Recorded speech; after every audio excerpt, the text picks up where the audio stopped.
같은 비료를 써도 결과가 다른 이유 토양 미생물의 비밀. 안녕하세요. 오늘은 많은 농부들이 겪는 흔한 고민에 대해 이야기해보겠습니다. 바로 같은 비료를 같은 양으로 썼는데 왜 어떤 밭은 잘 자라고 어떤 밭은 반응이 없을까? 라는 질문입니다. 이 현상을 경험한 농부들은 보통 땅이 비료를 안 받는다고 표현합니다. 그런데 정말로 땅이 비료를 거부하는 걸까요? 아니면 다른 이유가 있을까요? 오늘 우리가 파헤쳐볼 그 이유는 바로 토양 미생물 환경입니다. 비료는 재료, 토양은 환경. 먼저 기본적인 개념부터 시작해봅시다. 많은 사람들이 비료의 역할을 착각합니다. 비료가 직접 작물을 자라게 한다고 생각하는 거죠. 하지만 실제로는 그렇지 않습니다. 비료는 단순한 재료에 불과합니다. 작물이 필요로 하는 질소, 인산, 칼 같은 영양분을 공급하는 재료일 뿐입니다. 진짜 중요한 것은 그 재료를 어떻게 활용하느냐인데 이것을 결정하는 것이 바로 토양이라는 환경입니다. 같은 재료도 어느 환경에서 쓰이는지에 따라 완전히 다른 결과를 낳습니다. 예를 들어 생각해보세요. 같은 음식 재료도 요리사가 누구인지에 따라 맛이 달라지지 않나요? 그것처럼 토양도 그 환경에 따라 비료를 다르게 조리합니다.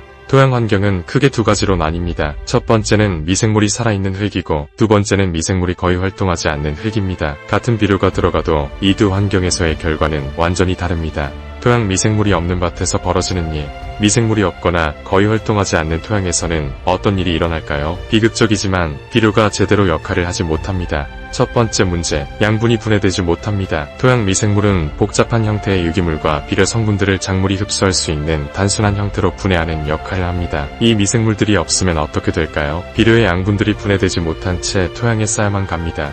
이는 마치 식사를 할 때 소화기관이 없는 것과 같습니다. 아무리 좋은 음식을 먹어도 소화할 수 없으면 소용이 없겠죠. 두 번째 문제, 양분이 빠져나갑니다. 분해되지 못한 양분들은 작물의 뿌리에 흡수되지 못합니다. 그 결과 빗물이나 관계수와 함께 토양 아래로 스며들어갑니다. 농부가 비료를 주었지만 결국 그것은 땅속 깊은 곳으로 사라져버리는 것입니다. 이는 돈을 그냥 버리는 것과 다름없습니다. 세 번째 문제, 토양 피로도 증가합니다. 미생물이 없는 토양에 비료를 계속 주면 어떻게 될까요? 그 독성 성분들이 축적되면서 토양이 비료해집니다. 화학 비료 특유의 염류가 축적되거나 불균형한 영양분 구성으로 인해 토양의 화학적 성질이 악화됩니다. 이런 상황에서 농부들이 하는 선택은 무엇일까요? 바로 더 주면 나아질까? 라는 희망입니다. 결과가 안 좋으니까 비료를 더 많이 줍니다. 더 비싼 비료를 구합니다. 더 자주 줍니다. 하지만 이런 노력들은 악순환만 만듭니다. 토양은 점점 더 피로해지고 미생물은 더욱 활동할 수 없는 환경이 되어버립니다. 토양 미생물이 살아있는 밭은 달라요. 이제 정반대의 경우를 살펴봅시다. 토양 미생물이 건강하게 살아있는 밭은 어떨까요?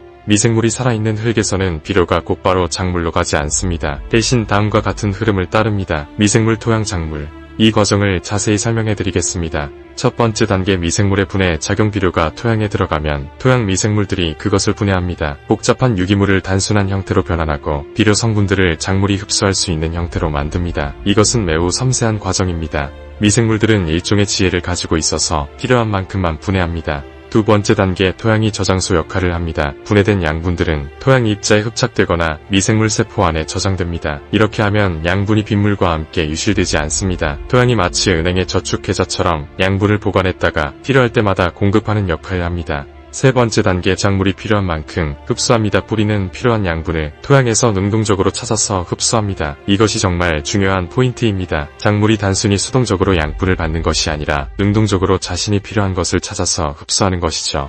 이런 환경에서는 네 가지 좋은 일이 일어납니다. 첫째, 필요한 만큼만 분해됩니다. 토양 미생물들이 과잉 분해를 하지 않습니다. 그래서 양분이 낭비되지 않습니다. 둘째, 과잉이 쌓이지 않습니다. 미생물 환경이 건강하면 양분이 적절히 순환합니다. 독성 물질이 축적되지 않으므로 토양이 건강을 유지합니다. 셋째, 뿌리가 스스로 양분을 찾을 수 있는 환경이 만들어집니다. 이것이 가장 이상적인 상태입니다. 마치 야생동물이 자연에서 먹이를 찾듯이 작물의 뿌리도 토양에서 필요한 양분을 자율적으로 찾아 흡수하게 됩니다. 넷째, 같은 비료를 써도 반응이 안정적입니다. 이것이 우리가 처음에 제기했던 질문에 대한 답입니다. 토양 미생물 환경이 구축된 밭은 외부 조건의 변화에도 덜 민감하고 일관되게 좋은 결과를 낸다는 뜻입니다. 결과가 다른 이유는 흙이 다르기 때문. 여기서 중요한 깨달음이 있습니다. 같은 비료, 같은 농사 방법, 같은 조건이어도 결과가 다르다면 문제는 비료가 아니라 환경입니다.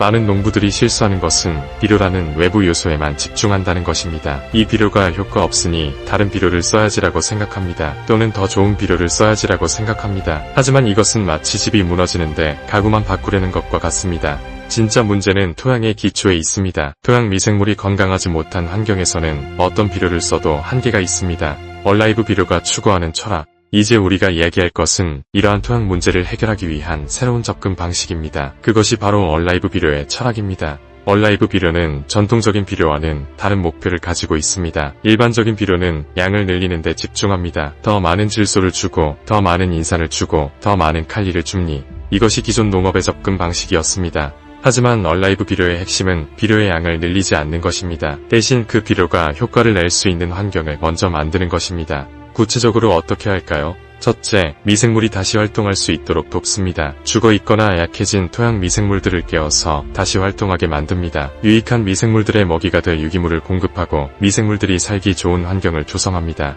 둘째, 질소가 고이지 않고 순환하도록 만듭니다. 이것은 아주 중요합니다. 기존의 과잉 비료 시스템에서는 질소가 토양에 축적됩니다. 이것이 토양을 피로하게 만드는 주요 원인입니다. 얼라이브는 질소의 순환 고리를 만들어서 필요한 만큼만 식물이 흡수하고 나머지는 미생물에 의해 처리되도록 합니다. 셋째, 흙이 스스로 회복할 수 있는 조건을 설계합니다. 이것이 가장 철학적인 부분입니다. 얼라이브는 일시적인 해결책이 아니라 토양의 자가 치유력을 회복시키는 것을 목표로 합니다. 마치 몸의 면역 시스템을 강화하는 것처럼 토양의 자가 회복 능력을 회복시킵니다. 얼라이브 비료는 효과가 빠른 비료가 아닙니다.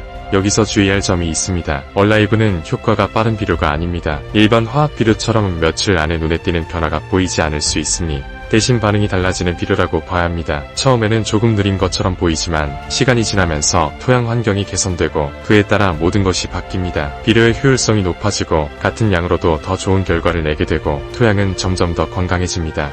이것은 마치 건강한 생활 습관을 들이는 것과 같습니다. 약물은 빠르게 증상을 완화시키지만 건강한 생활 습관은 조금 느리지만 근본적으로 몸을 건강하게 만듭니다. 결론, 땅에 묻는 것은 비료가 아니라 미래다. 이제 우리의 이야기를 정리해봅시다. 많은 농부들이 같은 비료인데 왜 다를까? 라고 고민합니다. 그 답은 간단합니다. 흙이 다르기 때문입니다. 토양 미생물 환경이 살아있는 밭과 죽어있는 밭은 완전히 다른 시스템입니다. 같은 비료를 주는 것은 마치 같은 돈을 계좌에 입금하는 것과 같지만 계좌의 상태에 따라 그 돈의 가치와 효과는 완전히 달라집니다. 얼라이브 비료가 제시하는 것은 새로운 농법입니다. 작물을 바꾸기 전에 흙의 조건부터 바꾸는 농법입니다. 비료라는 외부 투입물에만 의존하는 것이 아니라 토양 자체의 생명력을 회복시키는 농법입니다. 이것은 단순히 더 많은 수확을 하기 위한 것이 아닙니다. 이것은 땅을 미래 세대를 위해 건강하게 보존하는 것입니다. 현재의 수확을 위해 토양을 망가뜨리는 악순환에서 벗어나 토양이 점점 더 건강해지면서 동시에 더 좋은 수확을 하는 선순환으로 나아가는 것입니다. 이제 여러분이 밭에 묻는 것은 단순한 비료가 아니라 미래 농사의 기초입니다. 토양 미생물의 생명력을 살리는 것, 그것이 지속 가능한 농업의 첫걸음입니다. 감사합니다. 그린하다 얼라이브 비료.